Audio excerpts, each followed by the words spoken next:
السلام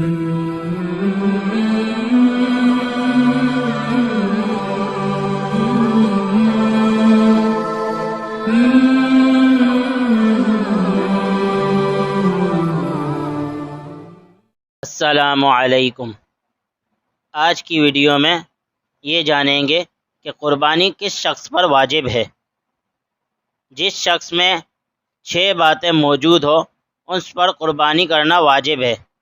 اس میں سے پہلی چیز ہے کہ وہ مسلمان ہو، دوسری چیز ہے کہ وہ مقیم ہو، تیسری چیز ہے کہ وہ عاقل ہو، چوتھی چیز ہے کہ وہ بالغ ہو، پانچویں چیز ہے کہ وہ آزاد ہو، چھٹی چیز ہے کہ قربانی کے دنوں میں قرض نکال کر اس کے پاس اتنا مال ہو، یعنی کہ 7.5 تولہ سونا ہو یا 52 تولہ چاندی ہو یا 52 تولہ چاندی کی قیمت ہو جو کہ ضرورت سے زائد ہو۔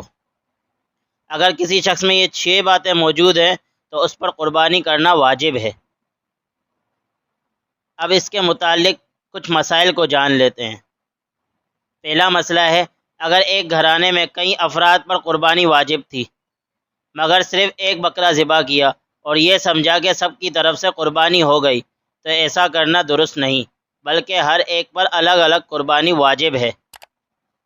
دوسرا مسئلہ ہے کہ ایسا شخص جس پر قربانی واجب نہیں تھی مگر اس نے قربانی کی نیت سے جانور خرید لیا تو اب اس پر قربانی کرنا واجب ہو گئی۔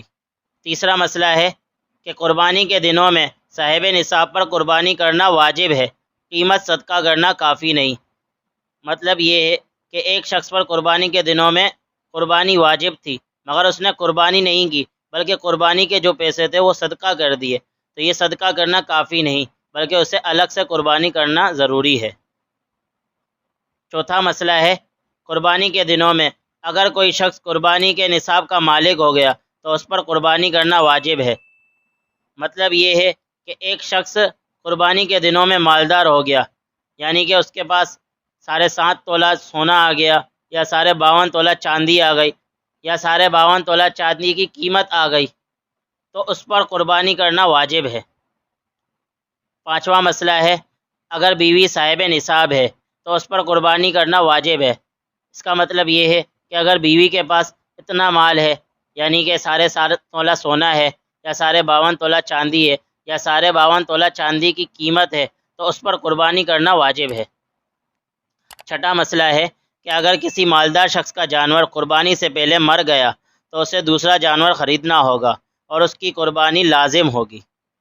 ساتواں مسئلہ ہے کہ ایک شخص پر جس پر قربانی واجب تھی اس نے قربانی کا جانور خریدا مگر قربانی کے دنوں سے پہلے وہ شخص غریب ہو گیا تو ایسی صورت میں اگر قربانی کے آخر دن تک یعنی کہ تیسرے دن تک دوبارہ مالدار ہو گیا تو اس پر قربانی واجب ہوگی۔